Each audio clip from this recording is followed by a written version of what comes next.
आंदोलनापूर्वी स्टंटबाजी झाली असा आरोप स्टंटबाजी आहे. केलेला आहे. राज्यातील 56 शेतकऱ्यांना 36,555 कर्जमाफी केली आहे. राज्याच्या 56 शेतकऱ्यांना कर्जमाफी असं कृषी मंत्र्यांनी आज विधानसभेत सांगितलं. खोटं बोललेले आहेत. 55 लाख शेतकऱ्यांचं नाव ते घेतात खरं, पण यातून 36 लाख शेतकऱ्यांवर अन्याय होणार आहे. 2019 ही अट पूर्वी नाही असं सांगत होते, आम्ही ते दाखवून दिलं.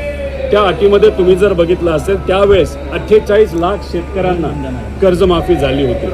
त्यातून 14 लाख हे रेग्युलर शेतकरी होते आणि मग राहिलेले जे होते 32-36 लाख हे कुठेतरी नॉन रेग्युलर, नाही तर ज्याचा कर्जमाफीचा लाभ तिथे मिळाला होता. मग 36 लाख शेतकऱ्यांना त्या काळामध्ये लाभ जर तिथं थकीतचा मिळाला असेल तर सहज तुम्ही साधं गणित केलं तर यावेळेस ते 36 लाख लोकांवर अन्याय होणारच आहे. त्यामुळे कुठेतरी शब्दाचा खेळ करून शेतकऱ्यांवर अन्याय हे सरकार तिथं करत आहे आणि कुठं ना कुठेतरी या सरकारला हे 100% महागात पडणार आहे. मला लोकांना सांगायचं, नेत्यांवर किती भरोसा करायचा हा तुम्ही ठरवा.